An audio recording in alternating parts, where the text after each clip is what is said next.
What's up, everyone? Welcome to my corner of the internet. I'm your host, Ryan Kramer, and this is Crossover Commerce, presented by PingPong Payments, the leading global payments provider helping sellers keep more of their hard-earned money.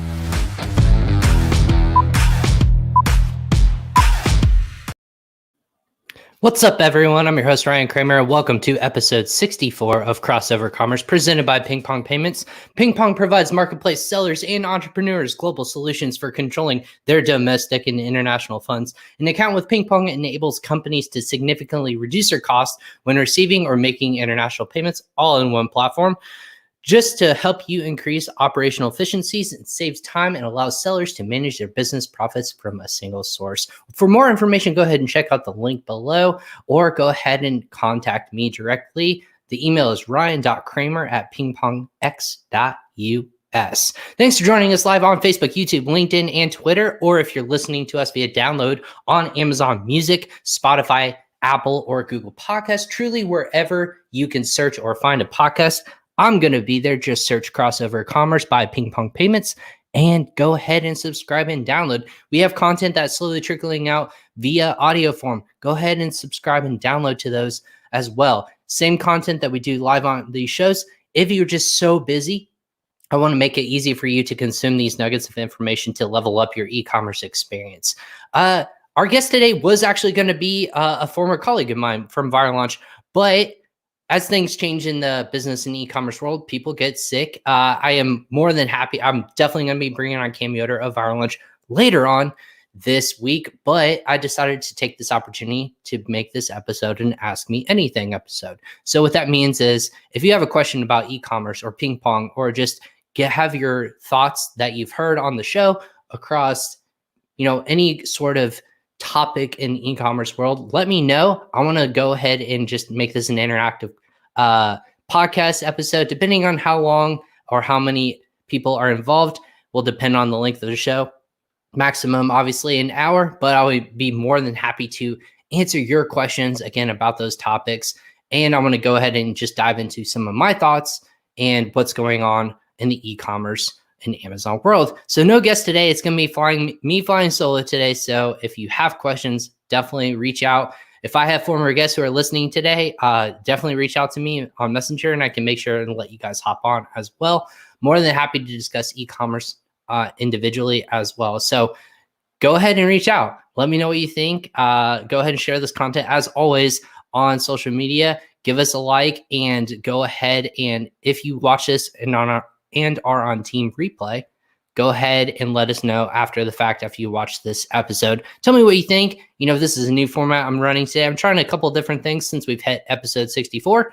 Now's the time to, of course, do the same format, but kind of stretch where we can see where we can innovate and get more engagement with our audience and users as well. So if you are watching live, go ahead and comment with your questions. Let me know where you're listening from. I want to know where all of our listeners are listening from. Go ahead and hit those in the comments section below as well. So with an Ask Me Anything, this is something I wanted to put out there. Even if you're not in e-commerce, I want to know, what are your thoughts about starting your business? What are you struggling with? What are you succeeding with? Where do you think that e-commerce is going to lead in 2021? That's actually what I was going to be talking about on this show today, is what the data is leading people to in 2021. And to be honest with you, this is what I talk about on all of my different guest appearances, is I think international marketplaces are going to be the big move. And this is why. Amazon.com is the leader in its space, right? Everyone, if you're starting on Amazon or if you're a seasoned seller on Amazon, that is where you're going to be starting your e-commerce journey. Of course, that's where all the money is. That's where most of the eyeballs are. It's going to start there. Amazon.com started in the United States. It only makes sense that this is where lots of people shop. They're used to it. That is what people are trained to do. Moving forward, I like to give a 5-year look out into the future. And this is kind of my personal perspective, is that I think international growth, both international sellers and also international marketplaces, are going to be the way to go.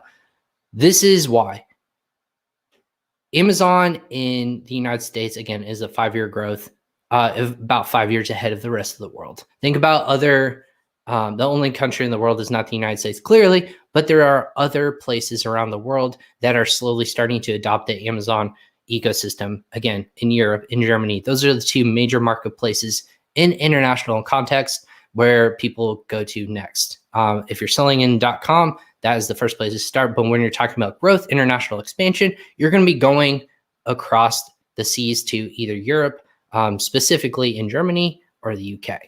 That being said, once you start to move that direction, you can then go to a different direction in terms of where else is new outside of the Amazon ecospace. Because in 2020, we honestly saw, and this is what I tell on the show all the time, we saw that there was lots of different holdups in terms of logistics. There's holdups in terms of getting inventory in different places.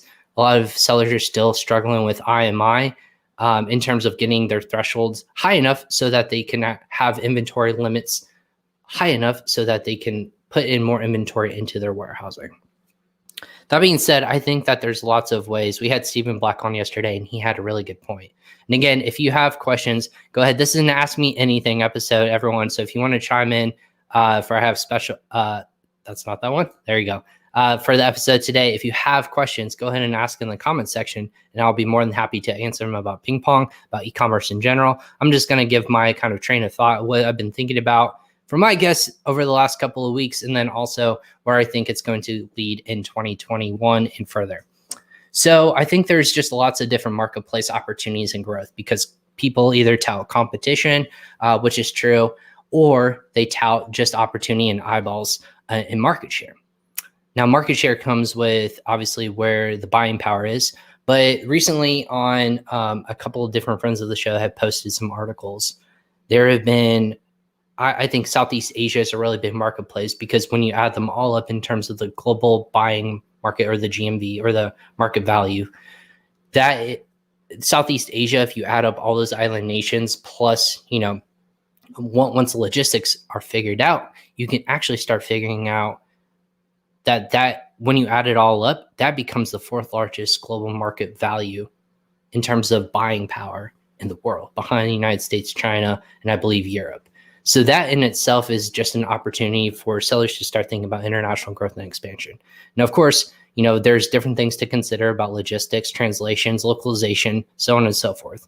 But this is what today is all about, is giving my thoughts on the matter. I've worked for 3 different e-commerce companies that have seen trends and followed numbers and data to show growth in that context. And I think that international growth in those places are just going to continue to swell. If you're looking to build a brand and not just exit your business, or you're looking to grow a brand just outside of, the marketplace, the traditional marketplace, and take your brand to a next level, I want to see that growth happen internationally because, again, people, buying power, and then as technology starts to adapt in those marketplaces, that's where I'm going to put my eggs in those baskets. Now, I'm not saying abandon.com in general. That's not what I'm telling people.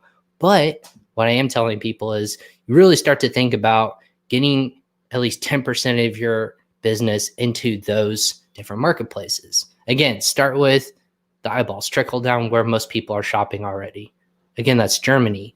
That is the UK. Those two represent about 70% of the buying power in all of Europe right now on Amazon.com. Those aren't the only marketplaces that people can sell on.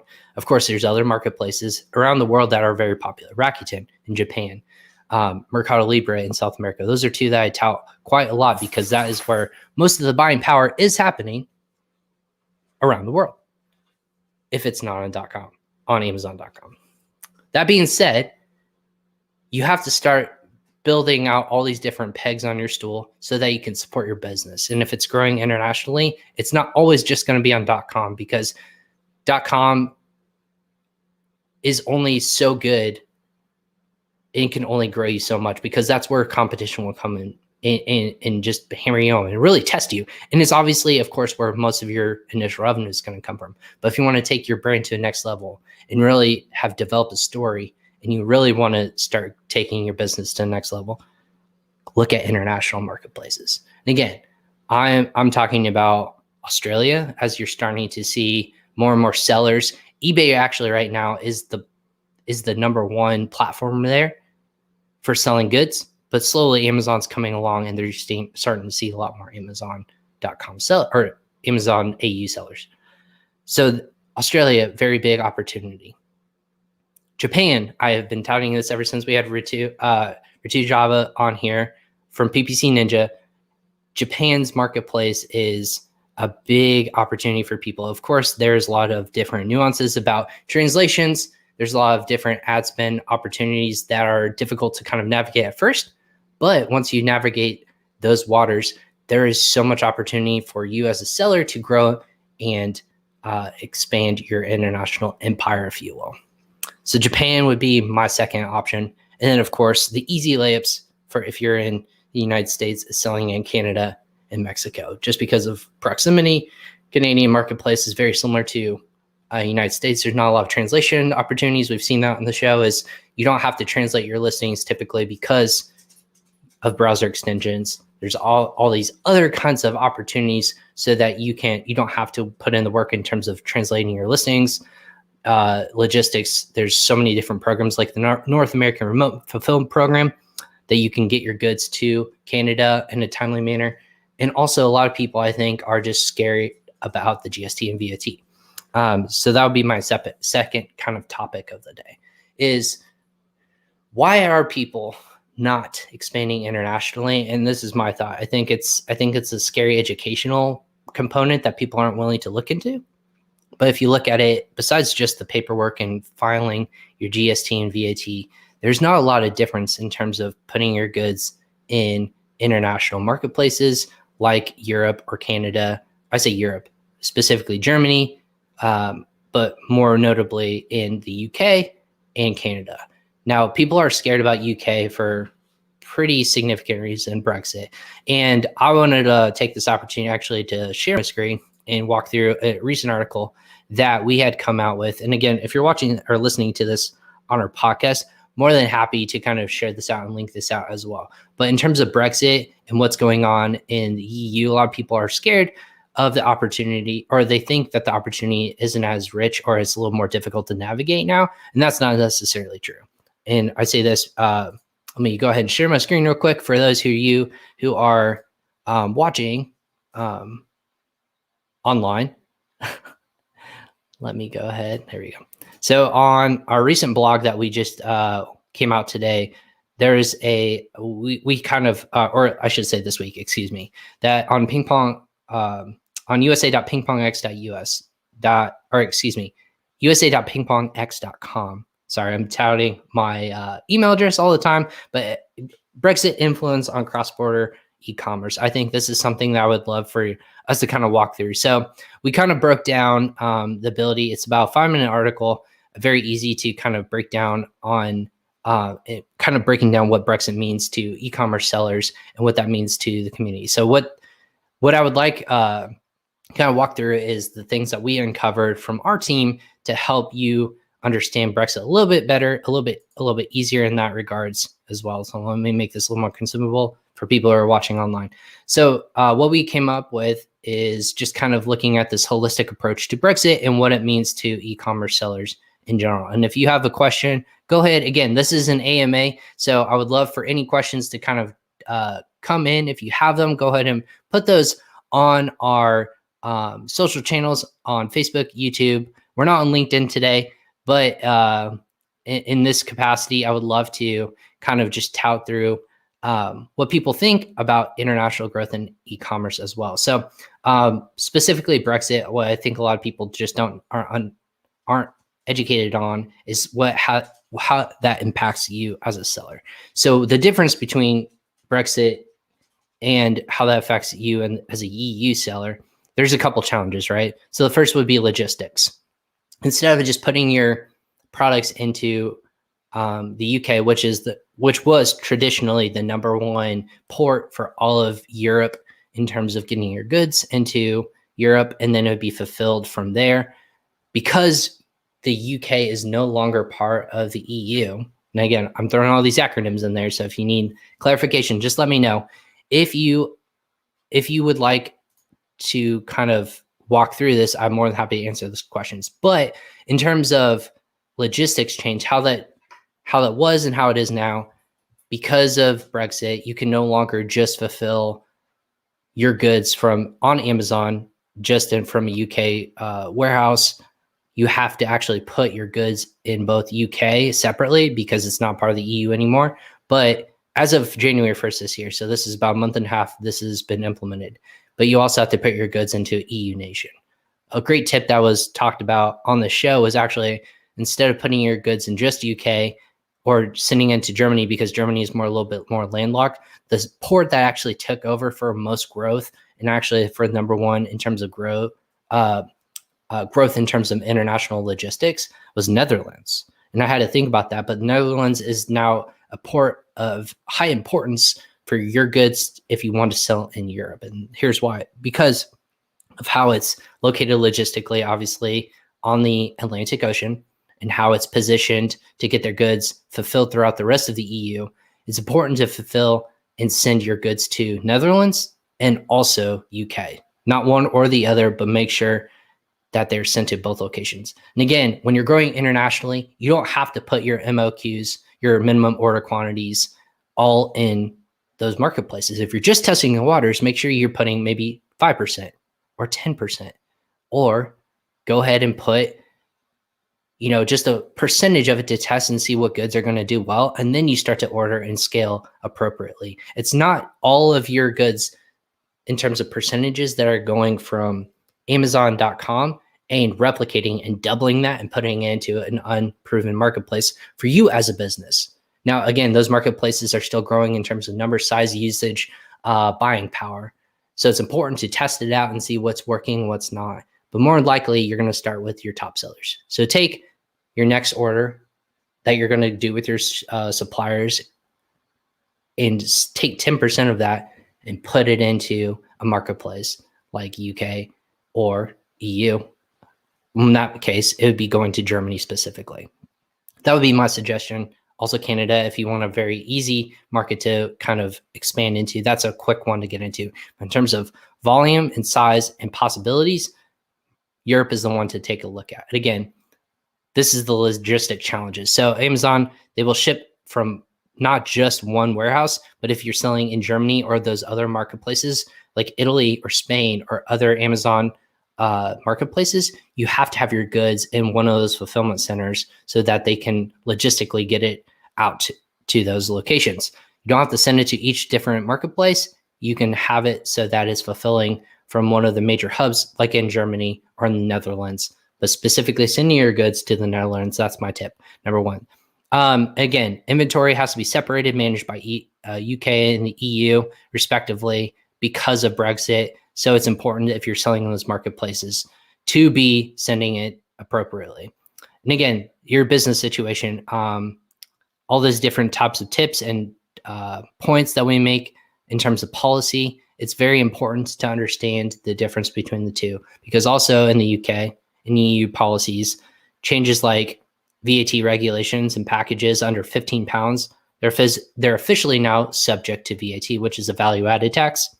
Basically, if you're in the United States, the best translation I can give to you is it's a sales tax. So if you have goods that are selling under 15 pounds, you're going to be subject to paying that tax.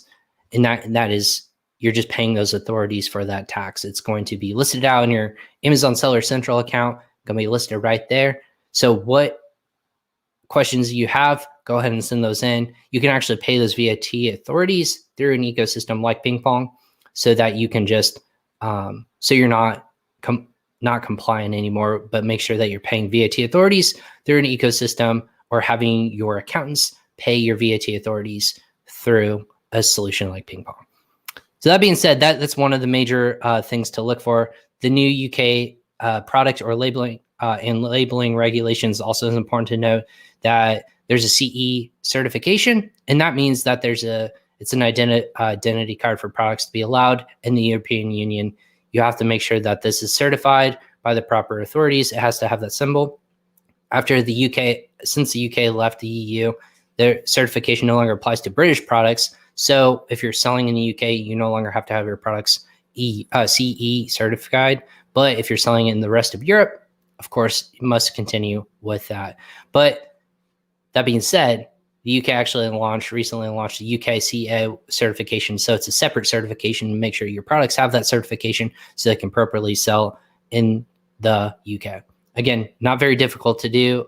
It's the same regulations that you have to go through to send your products overseas. Make sure that you're getting those both separate entities certified, depending on which products you're in marketplaces you are sending in. So again, the requirements for the UKCA, the UKCA requirements is safety reporting. Again, what kind of reporting you're going to be going on, kind of devices, depending on the product and category you're selling in, toys, making sure that things aren't chokeable, or if it's consumable, or if it's topical. All those different things have to be regulated by those entities. The factory commitment needs to be commitment to comply with UKCA. So make sure if you are working with a supplier and you're selling in the UK, you have to know exactly that your factory is compliant and that they follow those regulations as well. Good question, Brendan. I'll get to that just in a second. But yeah, if everyone has a question, I will be able to send those. This is an Ask Me Anything, and I'll be more than open and honest to give you my thoughts on the Amazon, PingPong, global e-commerce, things in general as well. But going through, again, the differences with the factory commitments, if you have a supplier that is has to be UKCA compliant, make sure that you're asking, whether it's WeChat or email, make sure you're asking them if you're selling in the UK that they're compliant with that, or if you're thinking about going into the UK, that certification meets requirements as well. Product labeling, again, products and product packaging must include product, model, in compliance with safety report, model and photos, factory information, UK factory representative information, importer information, so on and so forth. So it's all labeled right here, making sure that your products are labeled appropriately for the UK specifically, and then having a UK representative for cross-border sellers is essential to find companies that do business in the UK to provide import and guarantee commitment to quality and safety products as well. And again, we have a partnership page on PingPong Payments. If you have questions or you have people who you would love to work with, we actually have a couple different partners that we worked with that are helping sellers expand from .com into UK to help them process much easier to do and just saving time and effort as well. So those are the things to look for in terms of that. Again, this is an effective date.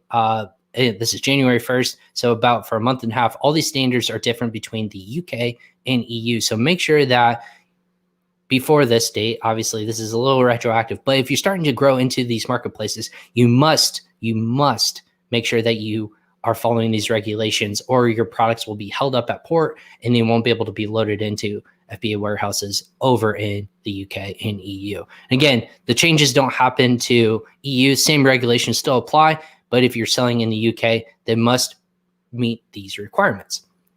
Again, intellectual property, due to trademark and law changes, European Union trademarks shall no longer be valid in the UK as well. So another thing to think about is if you have products that were trademarked in the EU, those no longer apply to just UK marketplace.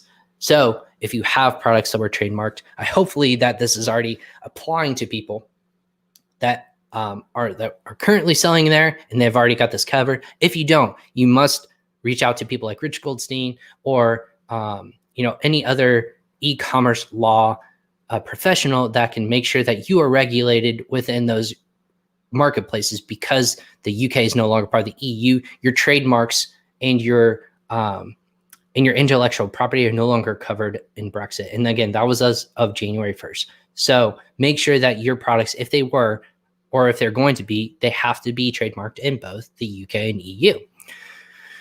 That being said, again, I won't go into too much details because that's a case-by-case basis, but making sure that they're registered on Amazon trademarks for both, they do not automatically apply. So you have to make sure that you go and manually do that and make those changes. And again, I alluded to this earlier, changes in UK e-commerce VAT laws. With the regulations, it's basically the minimum of the product that's subject to VAT or value-added tax is £15. That is for UK and not EU. EU regulations are a little bit more, again, consistent within the EU. Specific conditions are subject to change, again, with the EU as time goes on, but they have to follow these cases to comply with the new UK VAT requirements delivery from outside the UK to UK buyers. This is what the cases need to comply with. Delivery to inventory to UK and UK buyers, and delivery from warehouses outside the UK to UK companies and organizations. All those changes are new and what is needed to be handled in terms of what is changing in terms of those kinds of regulations. We have a couple more other things, but I just wanted to kind of tout this out here. What I'll do is I'll send this link for this blog. Again, it'll go in the show notes for UK for the changes on Brexit and what effect that has on in terms of e-commerce. So go ahead and check it out. If you're watching this below, it's in the comments section. It's on usa.pingpongus.com. It's in our blog section for Brexit. Brexit on e-commerce is specifically what it's called, or Brexit influence on cross-border e-commerce. That's specifically what we're covering. So make sure you check that out for more information if you're going to expand into UK and into the EU as well. So those are two specific differences that I want to make sure I make that clear for all of our for our listeners and followers as well. But again, because this is an AMA, I'm not here to lecture or tell anyone what they don't want to hear. I'm here to ask you, the listener, what are your questions? What are your thoughts? What do you think about the show? What do you think about e-commerce or Amazon? And I will give you my personal take on the matter and where Amazon's going to continue to grow from there. So Brennan Girdler, friend of the show, again, friend that comments in quite a bit. Are you afraid of Amazon, that Amazon is a monopoly? So in the context that I believe Brennan is talking, is Amazon a monopoly in terms of e-commerce? For everyone who doesn't know, Amazon makes majority of its money. I would say I think it's 53% of its Amazon Web Services platform, and that is actually a fantastic business model. They are competing with likes of Microsoft, Cisco, things like that. So I don't think Amazon Web Services is a monopoly specifically. I think that there is enough competition in the space to warrant it. There's a lot of services because of what they do. What they do is actually competitive enough that there's options out there. I think they have the best product out there because of the scalability of what you can do with Amazon Web Services. But in terms of what I think Brennan is specifically asking is the shopper form. And I'm gonna tell you the answer is no. And this is why. Amazon itself is a marketplace, and yes, there is a percentage of it that they do actually have excuse me, their own Amazon Basics line of brands, right? They have their own products. Amazon.com, or how it is as an e-commerce platform, is very competitive, but they're competitive in the fact that there is a way to innovate. There's innovation there, and it's happening at such a quick velocity that lots of other companies like Walmart, like even Target, or other marketplaces that exist like Rakuten or Mercado Libre, as mentioned earlier in the show, those competitions, even though that they exist, there's still competition out there. And I think the reason why people are afraid of Amazon.com as quote unquote monopoly is because that's where a lot of buying power happens. And that's not Amazon's fault. That they did something that no other company could figure out, is make logistics for your goods to get to the end consumer quicker, more effectively than a traditional branded website. Now, does that mean that that's difficult for other branded sites like, for example, like Macy's.com to compete with? Of course, that is where commerce used to happen most often on e-commerce, not just Macy's.com, but on branded websites. I personally worked in branded sites, built my own branded sites for a company I used to work for. And my job was to obviously build it up, but the products itself were being sold in places around the world. Again, not just on Amazon, but in stores like Fanatics.com, Wayfair, Rakuten. They're sold in retail stores. That is what an entrepreneur ultimately wants, is to have such a selection in e-commerce business, have your products sold in both retail and online. That is, I believe, the ultimate goal, and to hopefully eventually exit or get big enough where you can run that operations to the point of where you want it to be.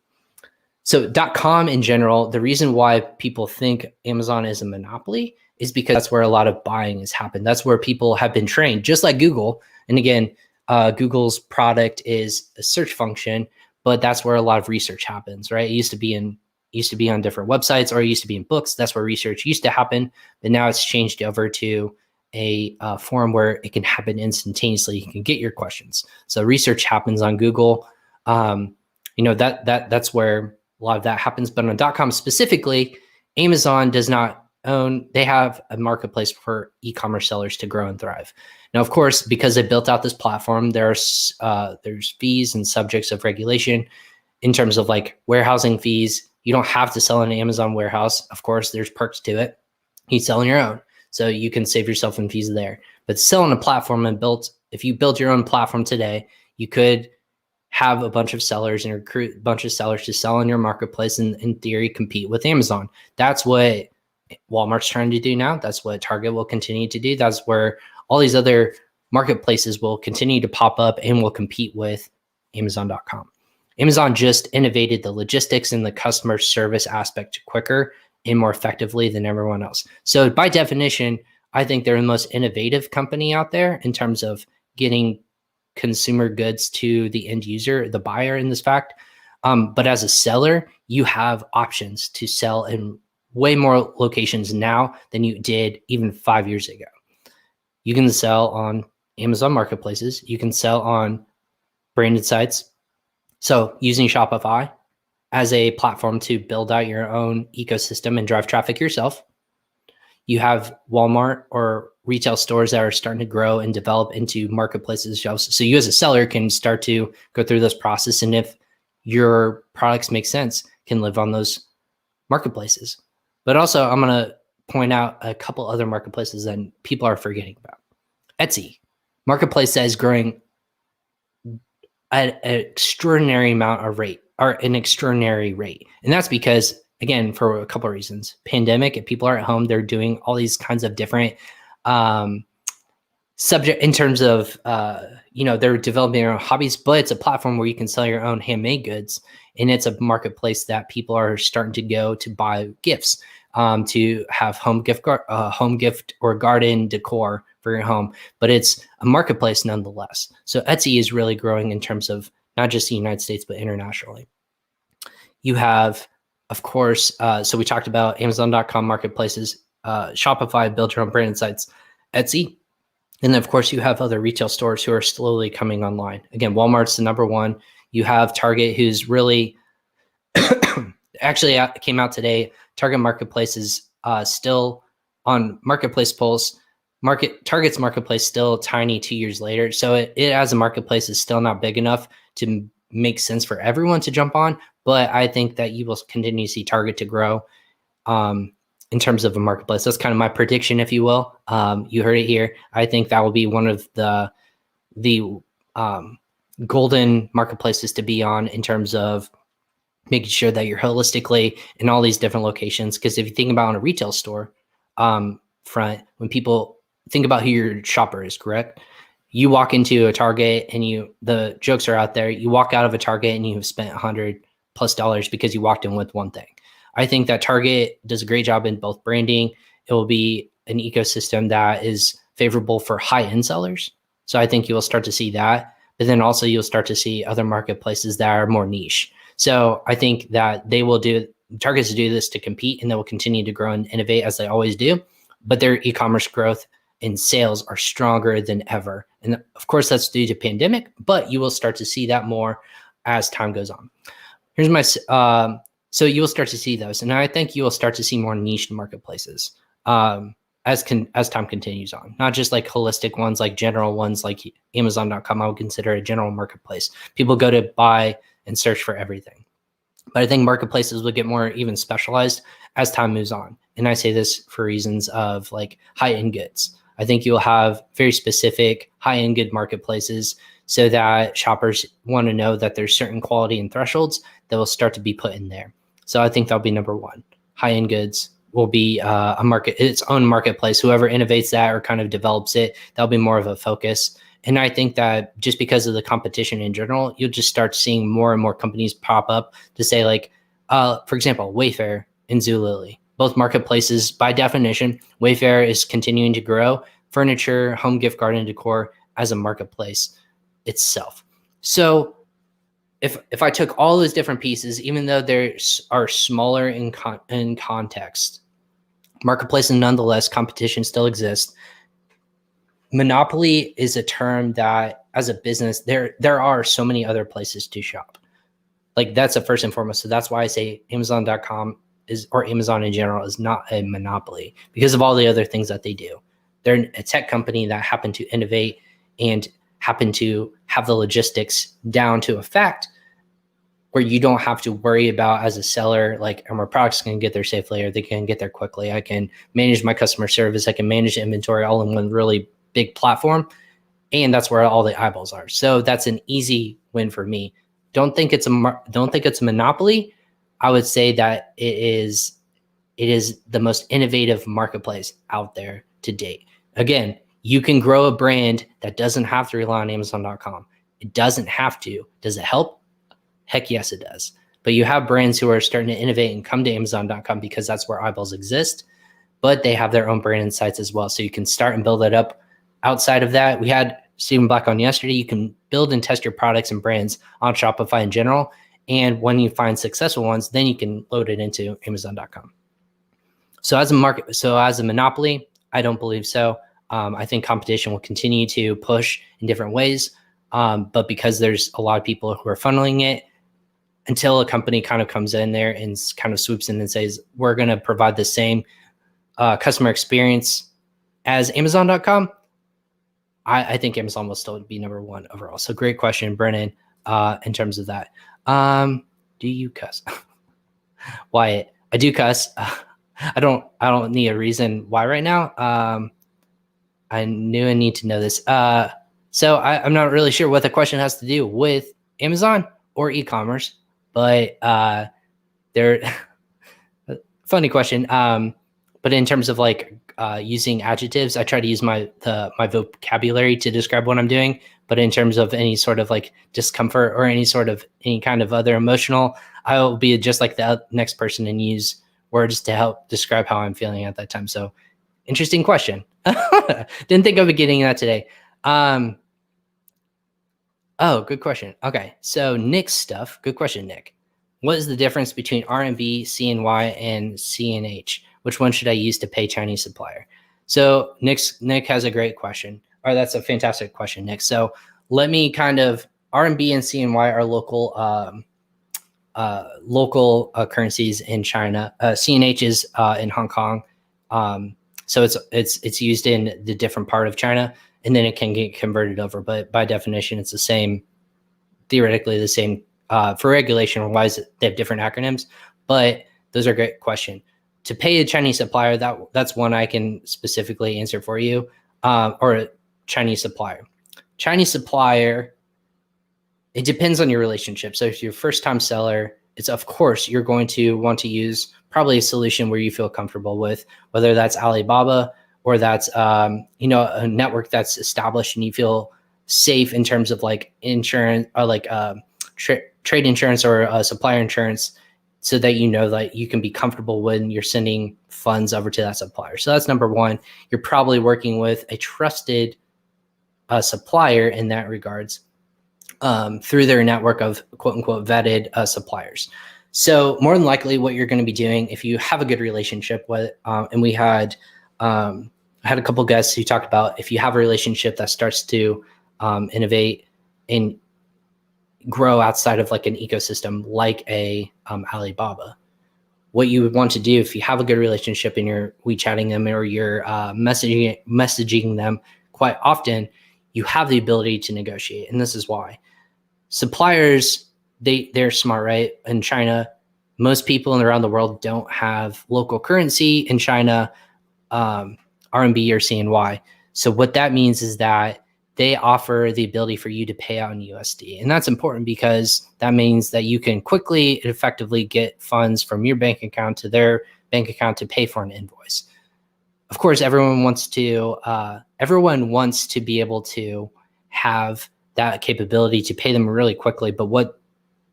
And this is not their fault, like any business, they want that funds in local currency to pay out their employees, to pay out and use for their own services and goods. So they need to convert it themselves locally. USD isn't, isn't the currency for the people, quote unquote, around the world. Not everyone can use it, but locally they're going to convert it. So what does that mean for you as a seller? You as a seller are actually going to pay that conversion fee within your invoice. They won't tell you that, or they may tell you that, but for lack of convenience, you have to pay that. It's for cost of doing business, right? Because you don't have the ability to just pay out 1,000, 10,000 US dollars and convert that in local currency. You don't have that capability. There's Chinese banks that you have to deal with. The fees would be astronomical. So they have that for convenience reasons. You can pay out in USD. So instead of doing that, if you have the ability to do this, you've negotiated with your supplier, you have a good relationship, you've had a couple of conversations with them. They're doing all the things that a good supplier is doing, right? They're getting your products in timely fashion, quality's high.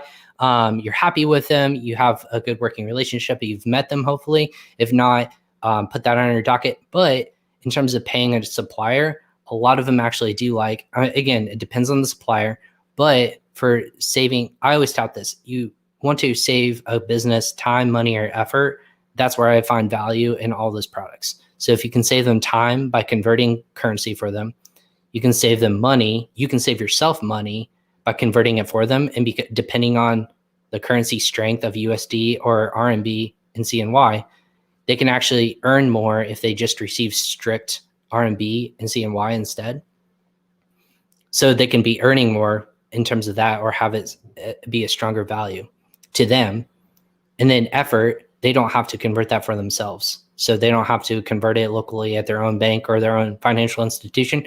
So when you walk to a supplier and you have a good working relationship, making sure that you have all those in place, say, hey, on this invoice, what if I instead paid you in RMB and CNY? Again, depending on the region, that's what's used. It's like, it used to be like UK, like the pound and the euro, depending on what part of Europe you're in, that would be interchangeable. In the region they would be able to use. I believe RMB is, I've never been to China, but I believe RMB is the most popular in terms of currency. I want to say that's the most used currency, or it's the oldest currency. I would have to look into that. I don't know all the specifics, but I would have to look into that with you, for you, Nick.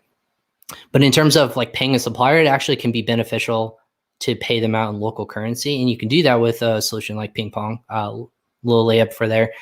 The tough thing to do is if you're doing that through a bank, they're going to cap you on how much you can send just because of regulations. You're not big enough to be able to facilitate a large transaction in that funds. Plus, it will also be expensive if you do it through a bank. If you do it through a solution like a PingPong or a Payoneer or TransferWise or whatever solution you are using, again, we're not the only one that are used. We happen to just be one of the largest ones in China and Europe, so that we have the capability to have you can actually send as much as you need to through those currencies.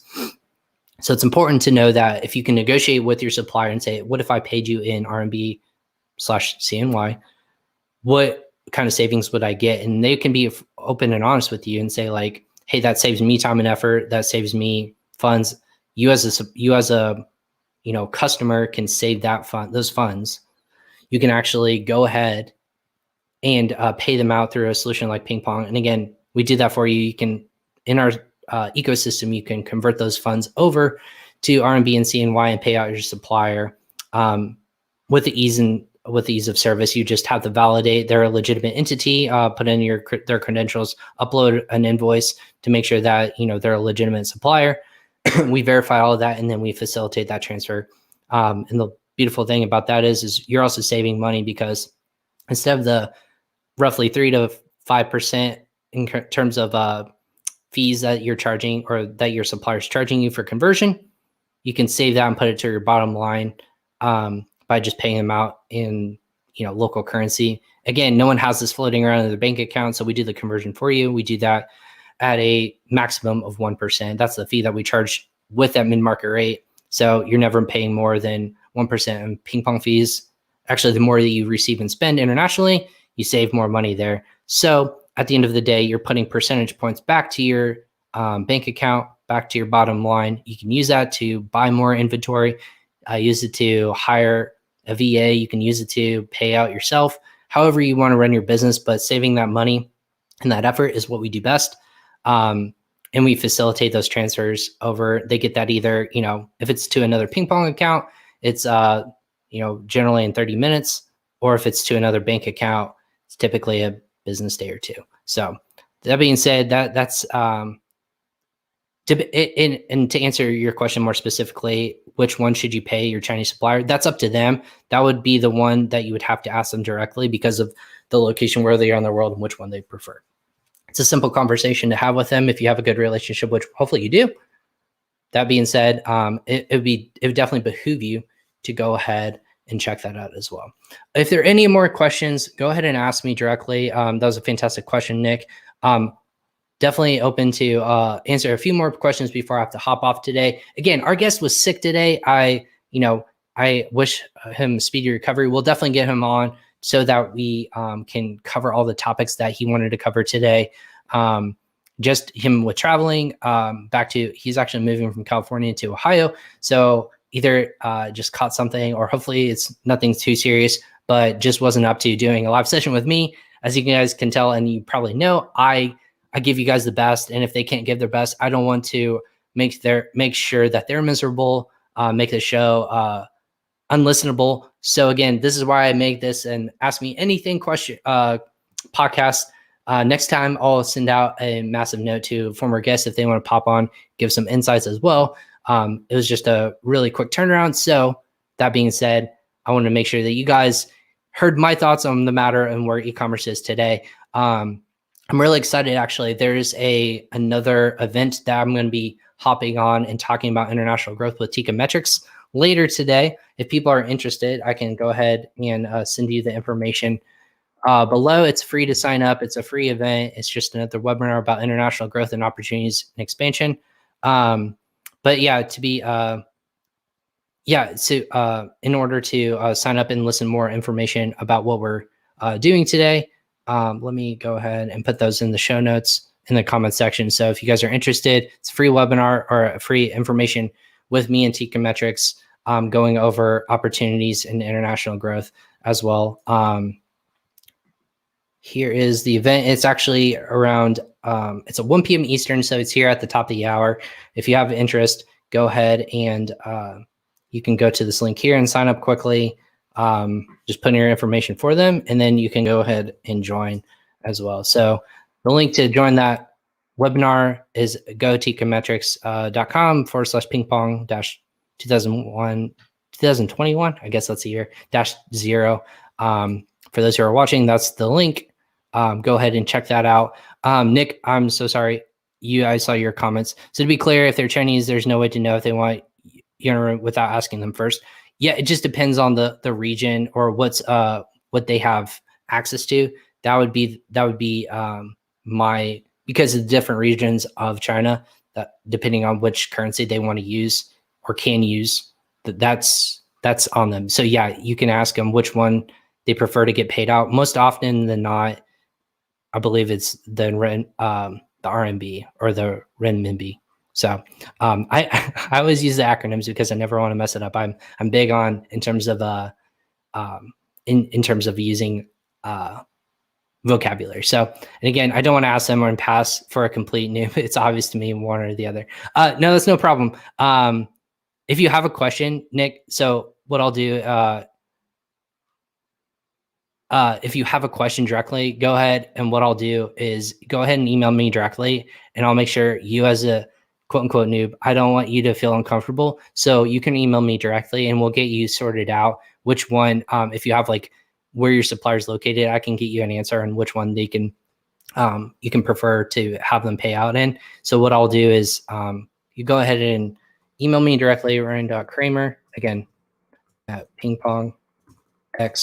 And again, if you have other questions, everyone, again, this is something that if you have questions about e-commerce in general, about the show, go ahead and email me directly at that email. Oh, right here. Whoop, whoop. There you go. Right here. It's not mirrored, everyone. My camera is all backwards, so can't figure it out. So go ahead and email me directly right there. If you have questions, Nick, I'll hook you up and make sure that you feel comfortable with reaching out to your supplier, and we'll walk you through the process. And you can use the PingPong if you're not already. we'll make sure that you get that capability to pay them out in whatever currency they need to receive it in. It's really easy to do. We'll get you hooked up and you can start doing it in as little as same day, hopefully, if you have all the right validations and information. So that being said, everyone, I'm going to go ahead and just without any more questions, I know this is a little bit different than what we've typically had in crossover commerce. Again, with the last second change, I just wanted to give my quick high level thoughts on what's going on in my world, what I've been thinking about lately. Would love to hear your thoughts, your concerns, your what else you might think of. And again, I threw on the wrong banner here. This is what I'm doing. I had yesterday's banner incorrect at the bottom. I produce, run the show. I do all the questions. I give all my own thoughts. None of this is scripted ever. But we go live 4 to 5 times per week. So if you have more questions, again, tomorrow should be back to normal. We have our guests lined up. Summer and Allie Hobart, they're a husband and wife tandem that actually they sell and they use Amazon to fund their business so that they can travel around the world. And I believe most recently they were in Turkey, but I want to have a 2-on-1 conversation, me being the one. I asked my wife if she wanted to be the other better half of myself, and we can do a duo conversation and duo interview. She didn't buy that. So it's just going to be me on the podcast as always as well. But I'm really excited to hear their thoughts, how they work together as a tandem and how they're doing it by traveling around the world. Again, they don't have a home base. If they do, we're going to find that out tomorrow, but they're doing it to fund their travel life in the capacity that they can do it on a day-to-day basis or in a COVID era basis. Yes, Nick, sorry. I apologize for the last question. Have you seen my question about mobile website app for PingPong? Don't have an app yet. Mobile website should be, our website should be mobile optimized. More than likely it's probably going to be just, I'm not sure. Recently I haven't gone on it on my mobile because I'm on my computer all day. But to be honest with you, the best way to do it be through desktop. But mobile, it should be optimized in that capacity. If not, let me know. We can always, we're always making edits and changes. An app, don't know what our developers are innovating with right now, but down the road, it potentially could happen. Anything's possible in the world of technology, financial technology, and Amazon. You heard it here. But yeah, it's the responsive design doesn't work on mobile. Cool. Oh, it's good to know. I will I will yell at somebody on my end to make sure that we start talking with those guys and making sure it's more user-friendly on the mobile version. So I appreciate the feedback. Again, any criticisms and content, I can't scroll most notably. That is a functionality that we need to make happen. So I will be more than happy to pass on that to our developers. I don't develop it myself. It was really cool. Someone thought I was the CEO of PingPong yesterday or a few days ago. That is not true. I am a lovely brand ambassador. I work with influencers and partners on my end, and I make those handshakes happen. I just happen to know a lot about e-commerce. So I was glad to, saw it as a compliment if I was the person who ran PingPong. I am not. I'm just a person who is the brand evangelist / person who gives you guys content to basically be successful in your Amazon and e-commerce business. So thanks for the feedback, Nick. Thank you for everyone who is watching today on Crossover Commerce. Again, Ask Me Anything version. This is weird talking to just myself. I would rather be talking to you guys on a screen, but I feel very much in tune with our audience. I appreciate you guys kind of going through this with me, but I am very excited to do this in the future. If you have feedback, go ahead and email me directly. But this is episode 64 of Crossover Commerce. We go live about 4 to 5 times per week. Again, we'll be back to normal tomorrow with our guest. Again, Summer and Allie Hobart. We're going to be talking about making Amazon fund their lives so that they can travel and that they can live the life they've always wanted. So tune in for a seller point of view. They're also great influencers. And Space Summer has a fantastic YouTube channel. Always putting out great knowledge as well. So more than happy, really happy to have them on as guest tomorrow. Thanks to everyone for joining again on Crossover Commerce. Be safe out there. Tune in tomorrow for another at 11 a.m. Eastern. We'll be live on LinkedIn, YouTube, Facebook, and Twitter. And then also this will be available on download on Amazon, Spotify, Apple, and Google Podcasts. I'm Ron Kramer, host of this show, Crossover Commerce. Be safe out there, everyone, and tune in next time on Crossover Commerce.